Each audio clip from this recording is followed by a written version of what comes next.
think we can all start, and we're very glad to have Melanie, who's joining us from California, and she's going to speak about gender differences in politician persistence. The floor is yours, Melanie. Okay, wonderful. Thank you so much for the opportunity to participate in this conference.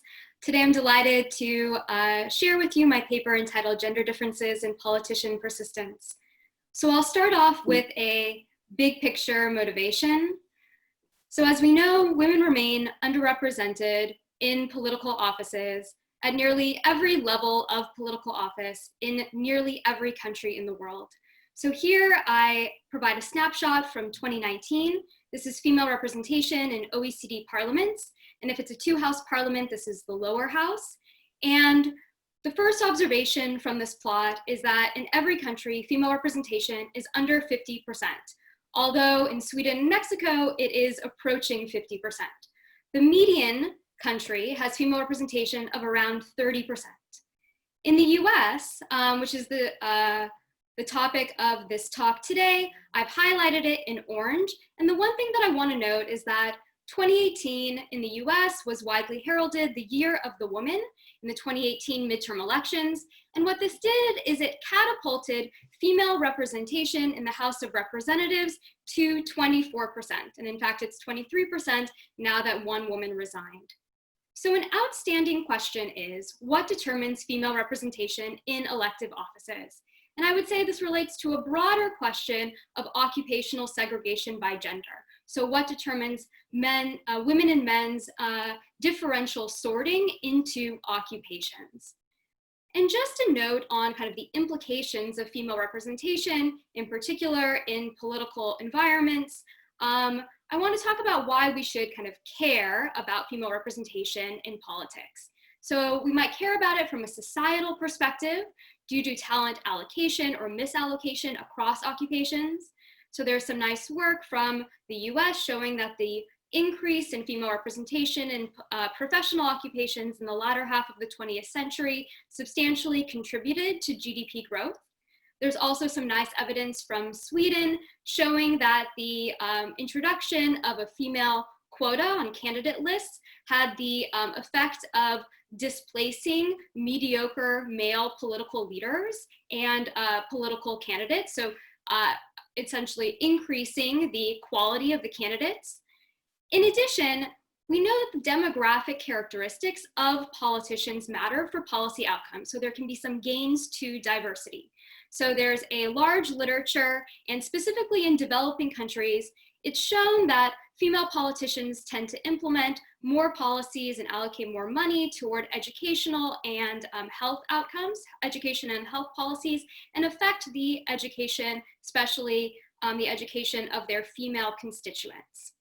We also might care about female representation in politics because it relates to the individual politicians' economic outcomes. So for example, it can have ramifications for their wages, especially their long-term wages, and their occupational status.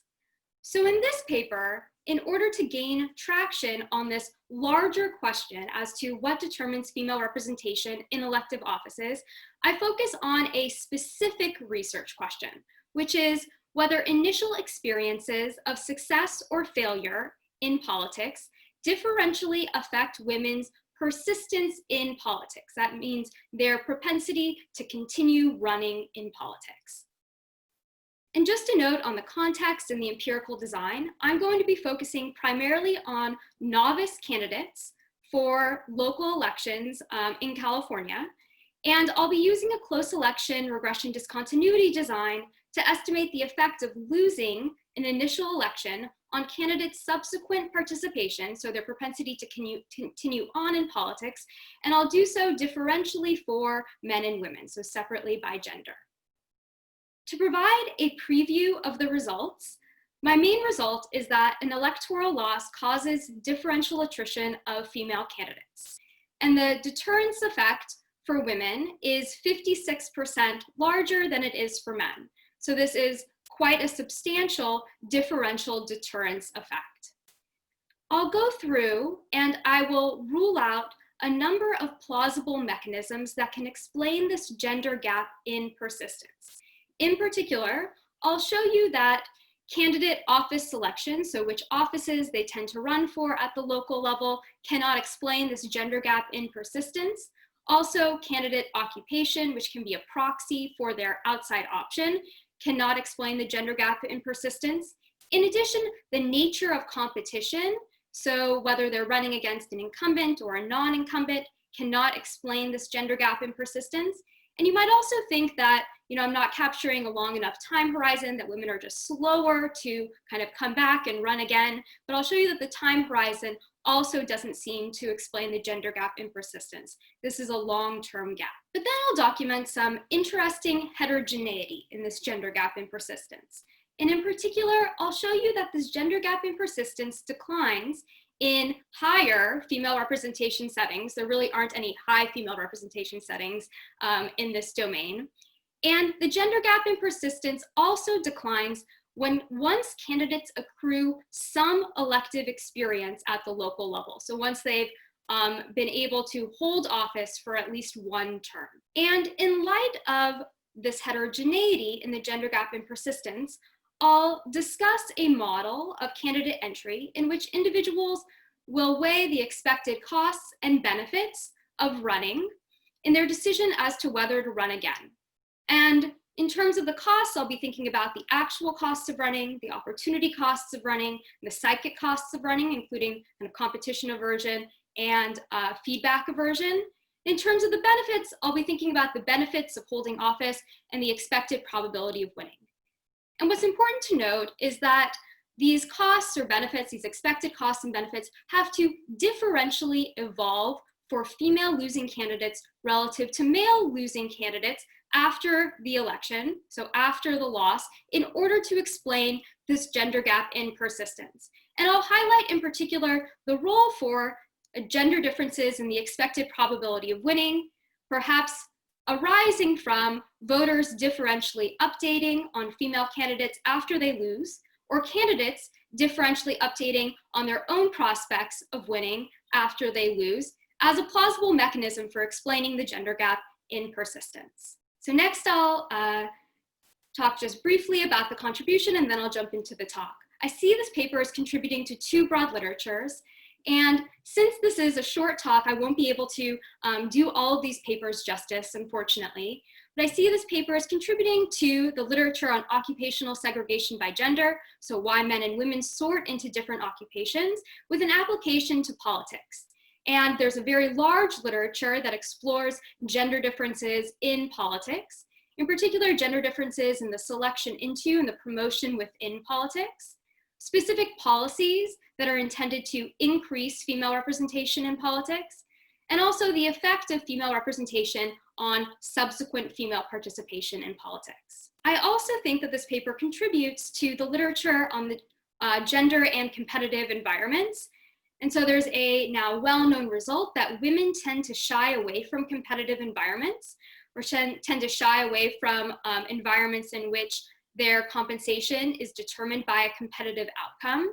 In addition, a more recent literature from the lab and also from some math competitions documents that women indeed are more likely to drop out after experiencing a loss in a lab competition and also a math competition. And I would say that these results really align with the kind of results that I find in my paper. So next I'll jump into the context and the empirical strategy.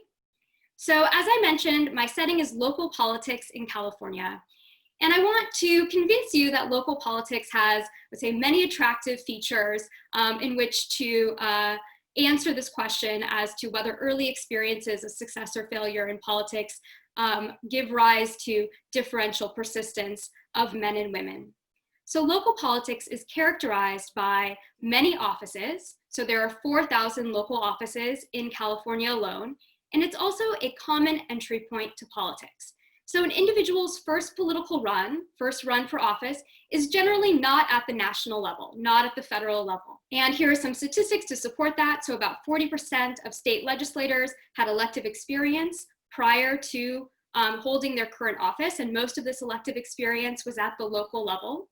And about 50% of members of Congress previously served in state legislatures. So you can see that there is this kind of political pipeline. In addition, local politics allows me to isolate candidate decision-making distinct from political party decision-making. So I don't want to assert that there's no political party involvement at the local level. There is, but it's definitely more limited than there would be at the state or the federal level. And in fact, in California, these elections are officially non-partisan, which means that a candidate's party affiliation does not appear on any official election materials and does not appear on the ballot. In addition, at the local level, there tends to be more limited campaign financing.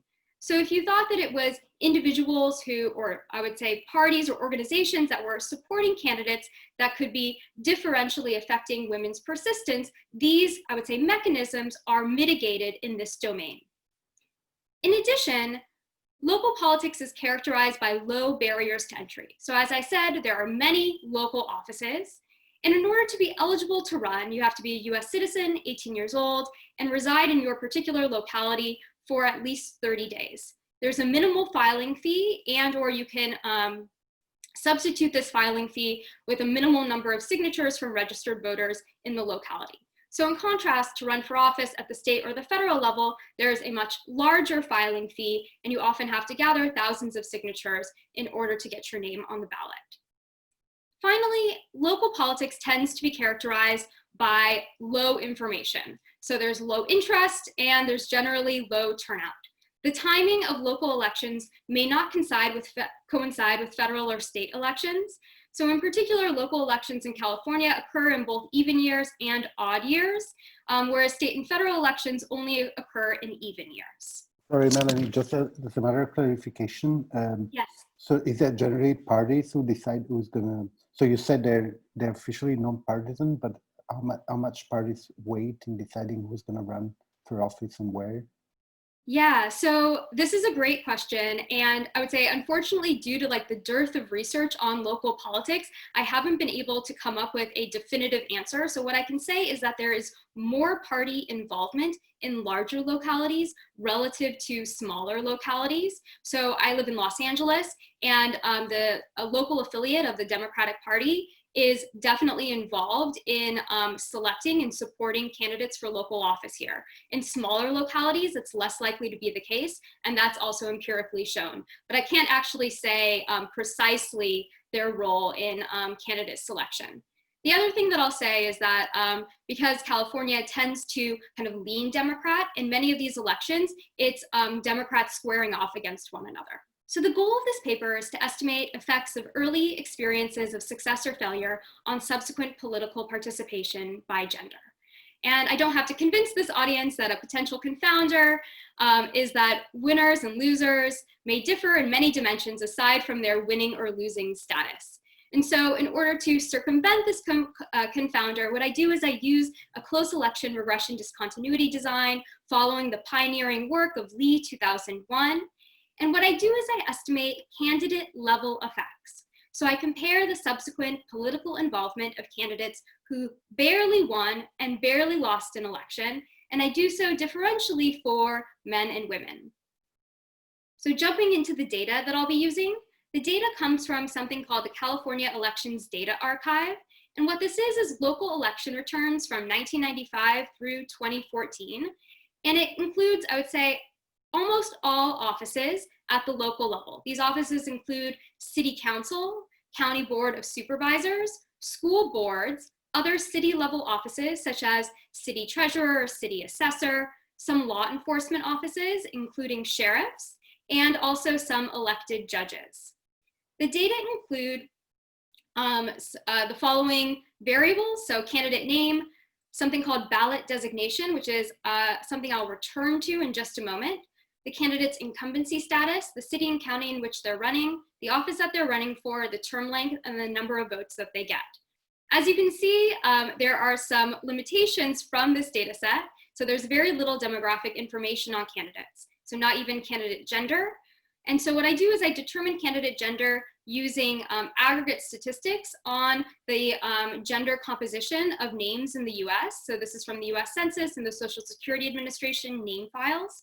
So if a name is 90% male or female, then I designate it as such. And I drop an individual from the sample if their name is not in the database because it's very rare, or if the name is determined to be gender ambiguous. And this affects about 8% of observations.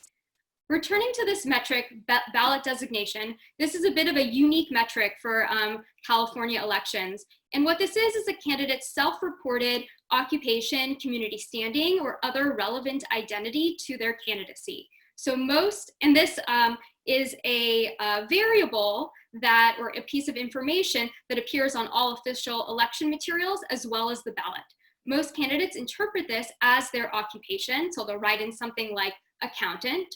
If they're running for an office like school board, then oftentimes you see their parental status also included. So it would say something like accountant and parent, or accountant and mother. In addition, sometimes there are some indications of the individual's age. It'll say something like retired accountant.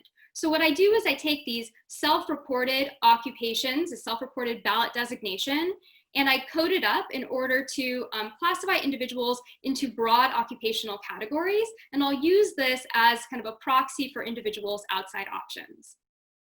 Using these data, these election returns, I construct political trajectories of candidates.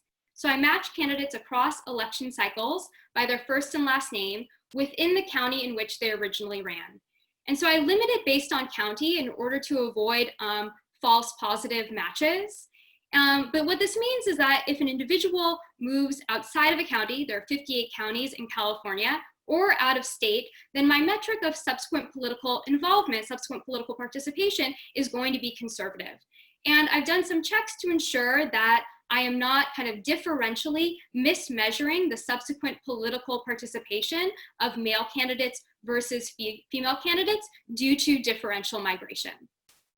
In addition, I'm going to limit the sample to novice politicians. So this will be individuals who are observed for the first time in my sample and not currently holding an office. And you might be concerned that because my sample starts in 1995, an individual may have held an office prior to 1995 or had run for office prior to 1995, took a break, and then come back to run again. And so I might be misclassifying more experienced politicians as novice politicians. And so to address this, I've also done some robustness checks in which I kind of artificially move up the start date of my sample to make sure that individuals who have, I would say, prior elective experience are not confounding the results. So a little bit more on sample restrictions. So I'm going to limit the sample to races with more than one candidate running, and then I'll drop individuals who appear in the data for the first time after 2010. And this is to allow a 4-year window after the candidate initially runs in order to observe their subsequent political involvement. A little bit more on variable definition. The running variable in the regression discontinuity design is going to be the margin of victory or loss. So many of these races are at-large elections for multi-member boards or councils. And so this means that, I just can't take the difference between the vote shares of the winner and loser. And so the margin of victory or loss is going to be the difference in the vote share of the last winner and the first runner-up.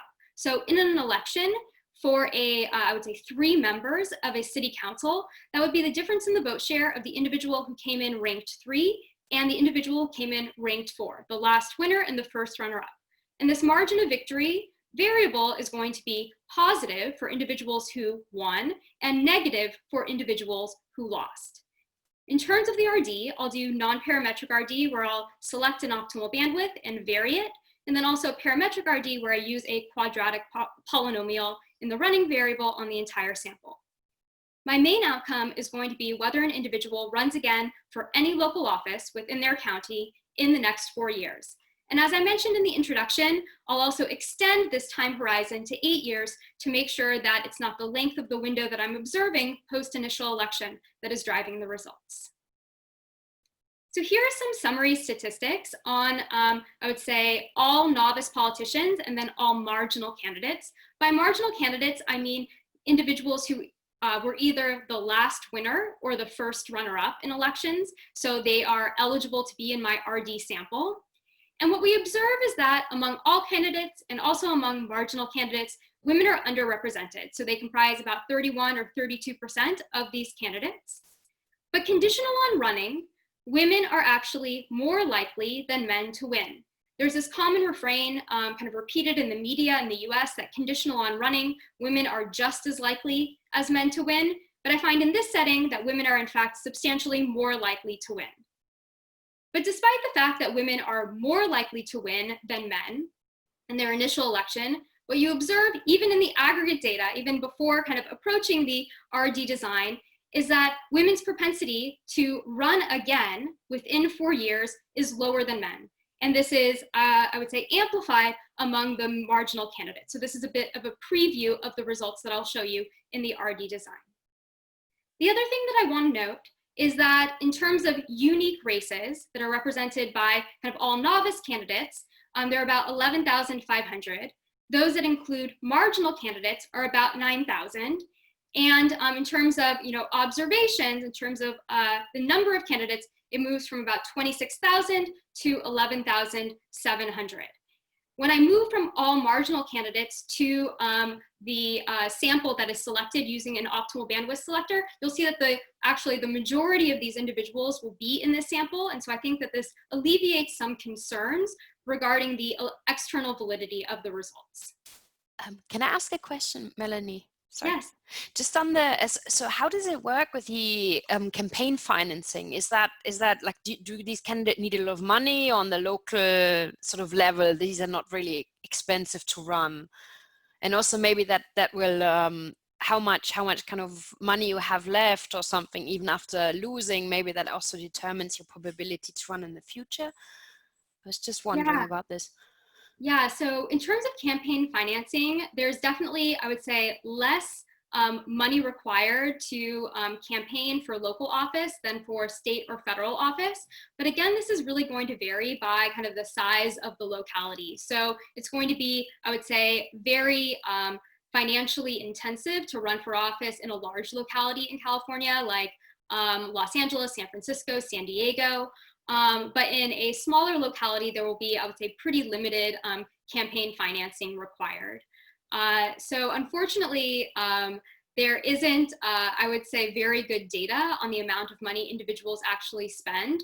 But there are some campaign kind of financing reporting requirements, although these are kind of completely disaggregated by locality. So I'm not able to say like a definitive number, but I can speak to the heterogeneity, similar to kind of the political parties question. So I want to tell you a little bit about the offices that men and women contest. And so here's the office distribution by gender. So men are in these kind of striped bars, women are in these green bars. And what we observe is that the most common office to run for is going to be school board. These are plentiful offices. There are many school board positions. Although women are substantially more likely than men to run for school board. And sorry, within gender, the propensity to run for school board is higher for women than it is for men. And then it flips in terms of city council. So men are more likely to choose city council than women are. And in terms of the other offices, they comprise, I would say, a small kind of minority of the sample. In terms of the occupational distribution by gender, we see that women are more likely to come from a professional background. Men are more likely to come from a management or a business background. That includes a local business person. Professional background includes teachers or individuals from an educational background, and these are individuals who are quite likely to run for school board. I also have this category in which individuals exclusively identify as a parent or a homemaker. And we observe that women are much more likely to come from this background relative to men. Men are slightly more likely to come from a retired background relative to women. And so I point out these differences, these gender differences in office selection and occupation distribution, because I'm going to be exploring these as part of the mechanism section in terms of explaining the gender difference in persistence. Here's the distribution of the margin of victory or loss by gender. And what we observe here is that consistent with the kind of aggregate statistic that conditional on running, women are more likely than men to win, we observe that the female distribution is shifted to the right of the male distribution, but otherwise both distributions look pretty normal. So I'll talk a little bit about the baseline regression specification, the gender heterogeneity regression specification, and then I'll show you some graphical and then regression RD results. So the baseline regression specification is as follows. I'll be using a sample of all novice candidates who ran in election year T. There's going to be one observation per candidate, and the main outcome, the dependent variable, is going to be an indicator for whether candidate I runs again within the next 4 years, within 4 years of their initial election year T. The independent variables are going to be an indicator variable for whether the candidate won or lost, or whether the candidate lost the election, and then a function of the margin of victory. So depending on parametric or non-parametric RD, this will either be a linear term or a quadratic term. And then I allow the margin of victory function to vary on either side of the threshold. So the coefficient of interest here is going to be beta, which is going to be the effect of losing on the propensity to run again within 4 years. There are also some standard controls that I include in every regression. So year first election fixed effects, county fixed effects. These controls do not impact results at all. I cluster standard errors at the county level, which I think is pretty conservative. In terms of the regression specification that gets at gender heterogeneity, there are 2 ways of doing this. You can do an interactive specification, or alternatively, you can do 2 separate specifications, so one for women and one for men. I'll show you here the interactive specification. In the paper, I also include the separate specifications, and everything looks very similar. So the new terms are highlighted in red or pink, and what I include is a female main effect. The female main effect interacted with this indicator for losing, and then also the female indicator interacted with the margin of victory or function of margin of victory on either side of the threshold. And so the coefficient of interest here is going to be gamma, which will capture the differential effect of losing on women relative to men. And I would just want to note one thing about gender heterogeneity identification. So suppose that I find that there is a differential effect of losing on women relative to men. I want to note that this could be driven by a gender difference in the propensity to run again among the close winning candidates. Okay. Alternatively, it could be driven by a gender difference in the propensity to run again among the close losing candidates, or it could be driven by both. And so this is something that I will kind of walk you through in the graphical and the regression framework. Final note on what RD is buying me. So what is RD buying me in this setting? It's buying me that within gender, so within women or within men, the loss is going to be randomly assigned, okay? It does not ensure, however, the RD identification assumptions do not ensure that on either side of the threshold, within close winning candidates, that men and women are similar, okay? And so that's why I can talk about gender differences in observable characteristics, such as office selection or occupation, as being potential drivers of the gender gap in persistence. Okay, so next I'll turn to the main results. So first I'll show you the results for everyone. So this is ignoring gender heterogeneity. On the x-axis, we observe that I plot the margin of victory. On the y-axis, I plot the probability of running again within 4 years. And what we observe is a very clear visual discontinuity. So losing an election reduces subsequent participation. So next I'll turn to the gender heterogeneity results. So women are plotted in these green diamonds, men are plotted in these hollow circles. And what we observe is that just to the right of the victory threshold, so among the close winning candidates, men and women have very similar propensities to run again within the next 4 years. Just to the left of the victory threshold, so among the close losing candidates, we see a substantial gap emerge between the male and female candidates. And in particular, women are substantially less likely to run again within the next 4 years. So this is the differential deterrence of female candidates. So I'm often asked about the decline in the propensity to run again among female candidates who won as their vote share increases. So this decline right here And I attribute this to the fact that women are more likely to run for school board relative to city council. And among all school board candidates, whether they are male or female, you see this decline among the winning candidates in the propensity to run again as their vote share increases. So I think that this is due to kind of the office composition of these candidates rather than due to kind of some other mechanism. Sorry, when you say running, you mean rerunning in California. So what happens if they run at higher levels of office, like nationally or the state level? So would it be possibly a possible explanation for this gap? And women are more likely to ascend to higher levels of office? Yeah, so that's a great question. So since there are so many local offices, a very small fraction of these individuals are actually moving up. So I have linked the local election data to the state election data within California.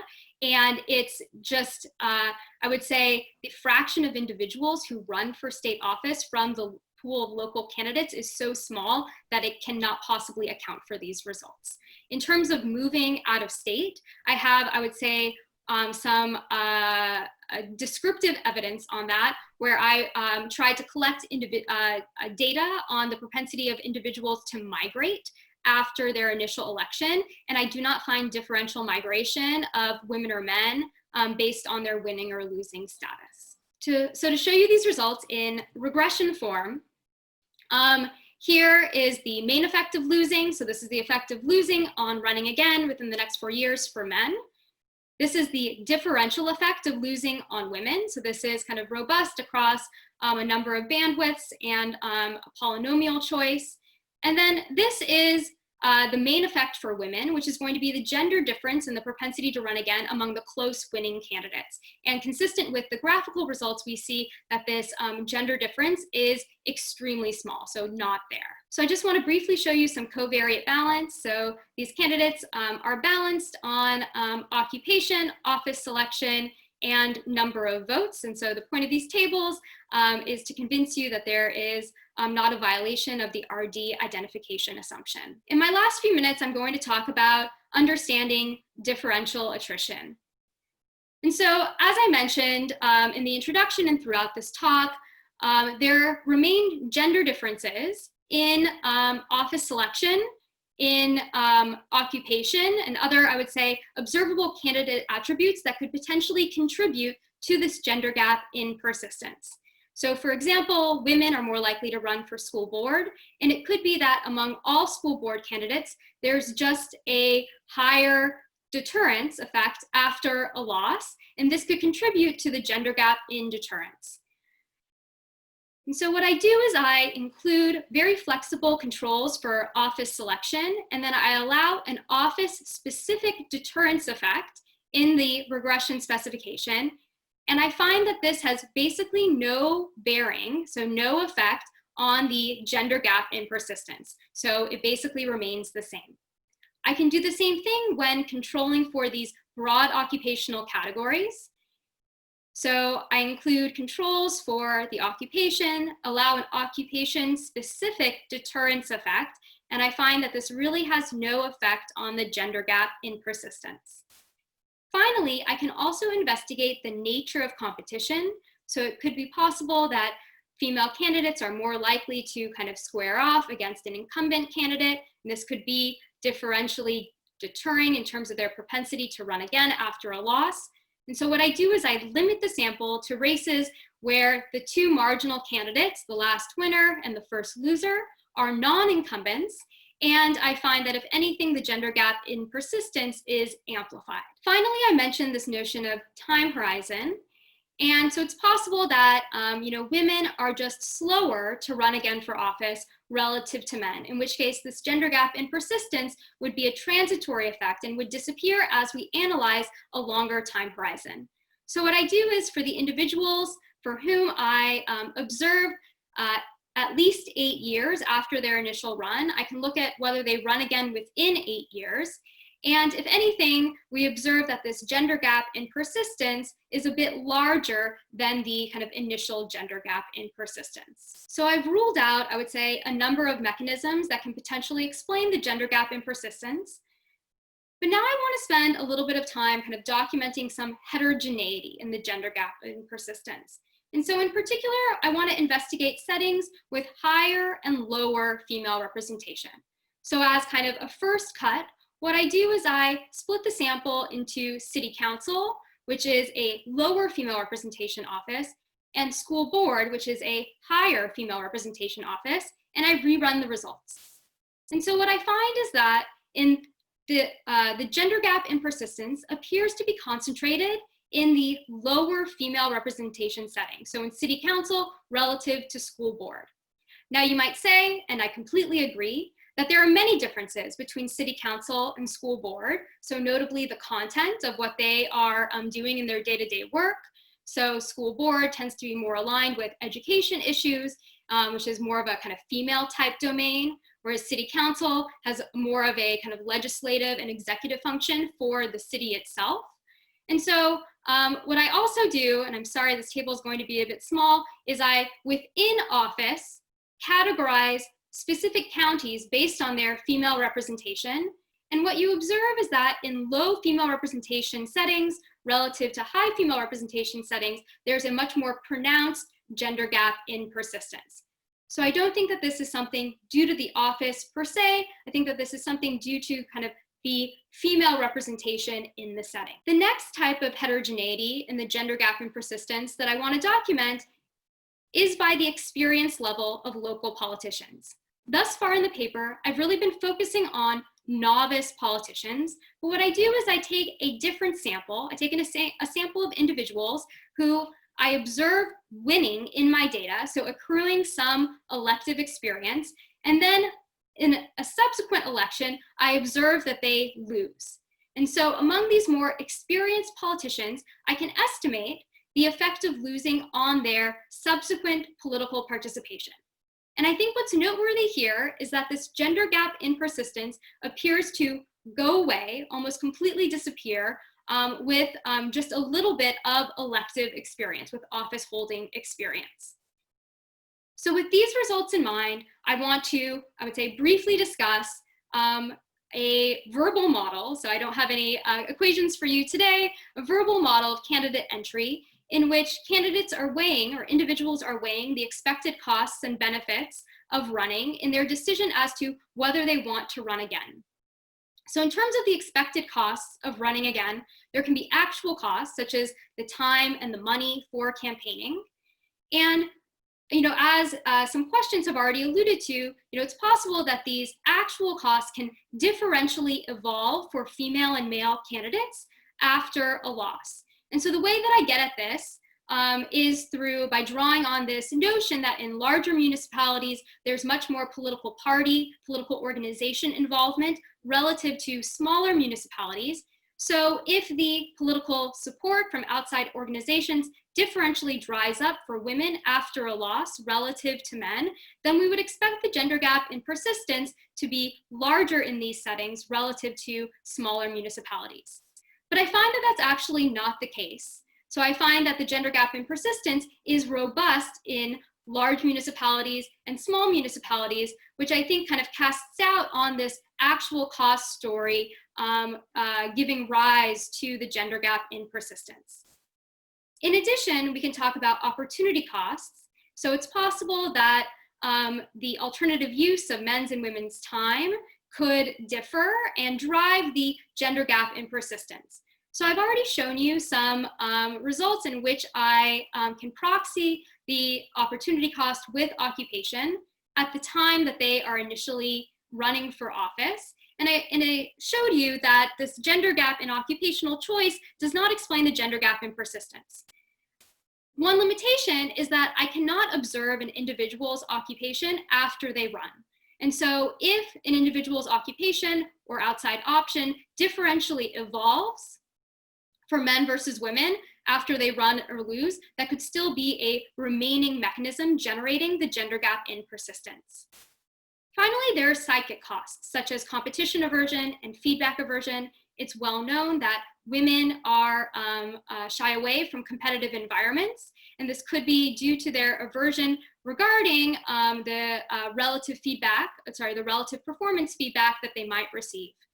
And again, what I'll note is that these costs really have to differentially evolve for male and female candidates after a loss. And so these are individuals who have already selected into a competitive environment. And so it couldn't be kind of some static metric of competition aversion or feedback aversion that gives rise to the differential dropout of women after a loss. In terms of the expected benefits of running for office, there are the actual benefits of holding office, and these should be kind of the same for men and women after a loss. But I think what's more interesting is thinking a bit about the gender differences in the expected probability of winning.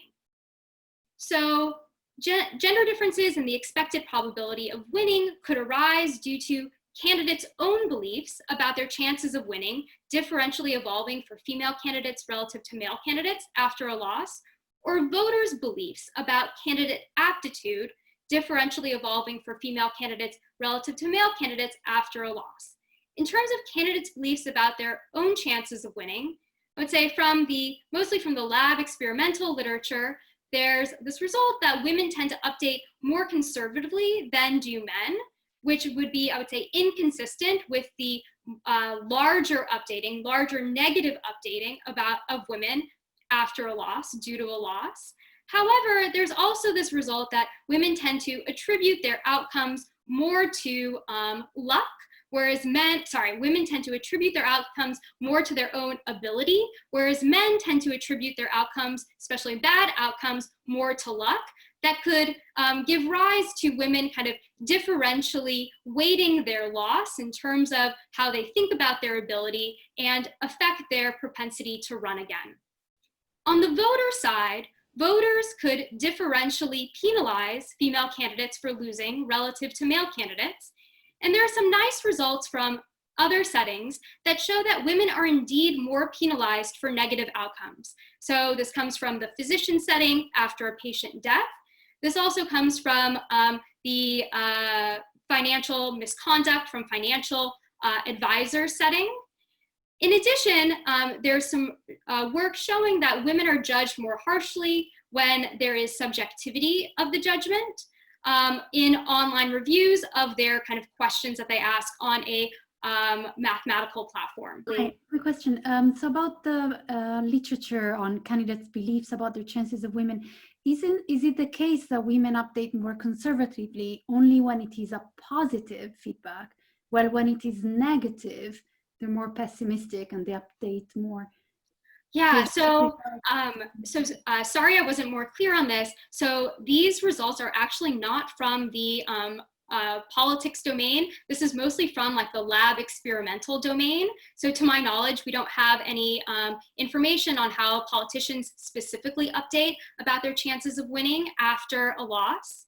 But from the lab experimental domain, it appears that women update more conservatively, so they just update less than men do to positive and to negative feedback. I would say, some papers that show women update a bit more to positive feedback relative to men. And, you know, I can't think of a paper, at least off the top of my head, that shows that women update more negatively to negative feedback relative to men.